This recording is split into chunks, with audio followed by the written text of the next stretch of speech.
Sumagot na ang abogado ng Pilipinas sa pamagitan ng Solgen sa Supreme Court. At ayon sa kanila, dapat nang arestuhin si Senator Bato de la Rosa. Dapat nang i-enforce ang warrant of arrest laban kay Senator Bato de la Rosa. Pero siyempre, ang Supreme Court pa rin ang maglalabas ng final na desisyon kung dapat ba sundin ang arrest warrant ng ICC o hindi dapat sundin at dapat ba itong dumaan sa lokal na husgado ng Pilipinas.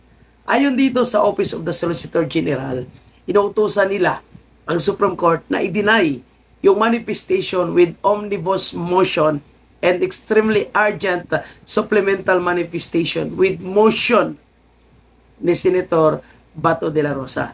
At sinasabi na ito daw po is lack of merit.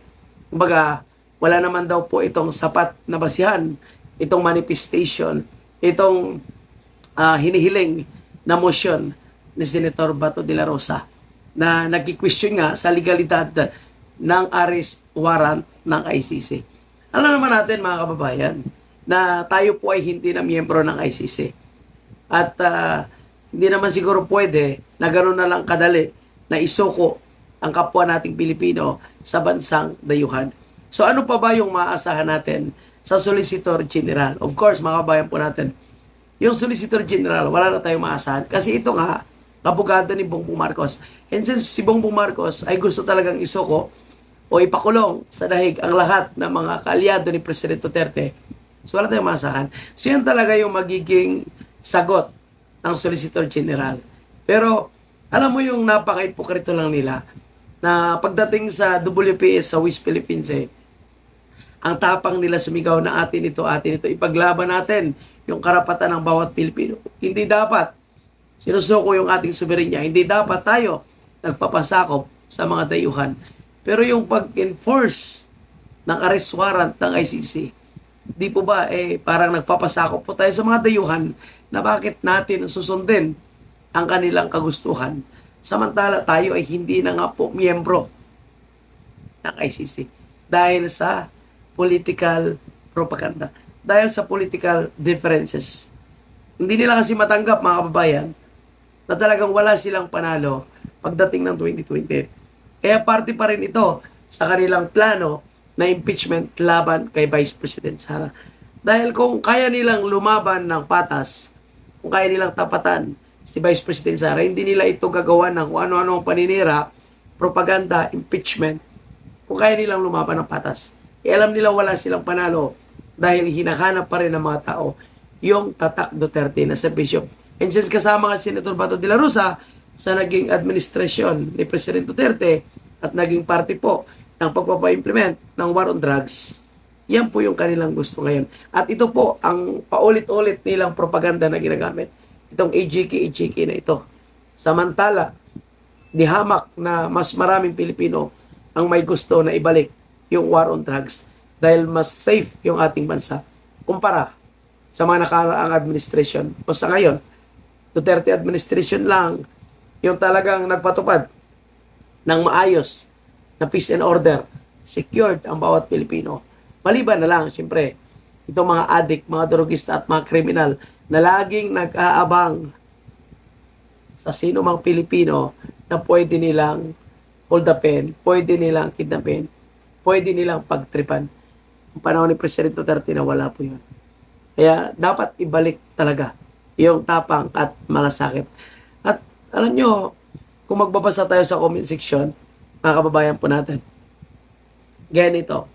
Kung babasahin natin yung kay Noraisa, sabi ni Noraisa, minamadali nila dahil mahuli si Bato kasi siya yung malita sa ICC. Dumatakbo ang oras, may opinion. Walang. Kasi sayang daw. Rating ko ha. Kasi sayang daw yung malita sa ICC. So, sayang yung malita sa ICC. Okay. So, tingnan mo dito yung mga yung mga comment dito. Desperate moves by Ngagba Republic. Grabe. Tell it to the 18 former soldiers. Malapit na. Double time mga crocs. Lahat gagawin na sigurado naka-down na ang Pinas sa ICC. No return na. What's big deal? Filipino versus Filipino. God bless the Philippines. Desperado na sila. Kumikilos na singa pa. Lamang ang may alam sa batas. Kaulaw na bayaaning Pinas na. So, siyempre, mga kommente ng mga dilawan dito, no? Samantala, yung si Saldico, pero protektahan ng bansang kumukupkup. Tapos, itong sariling bansa natin, i-surrender directly. Tinutukoy niya, kung si Saldico daw ay pinoprotektahan ng bansang kumukupkup, si Bato naman ay gusto nilang i-surrender.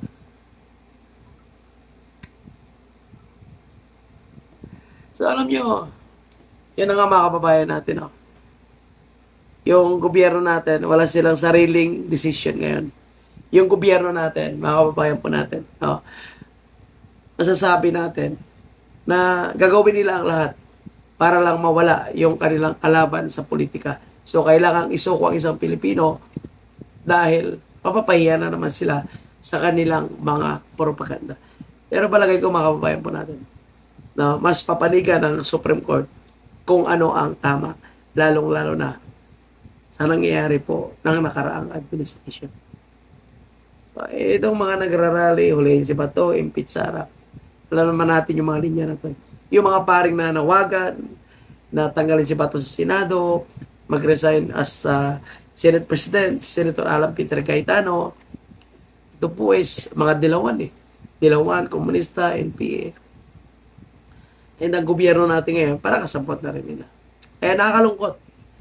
Pero ako palagay ko, kung i-enforce man nila yung warrant of arrest kay Bato, since nakalabas na si Senator Bato sa Senado, kung saan man siya ngayon, palagay ko hindi na nila kayang arestuhin ito. Palagay ko lang, mga kabayan natin. Opinion ko lang naman yun.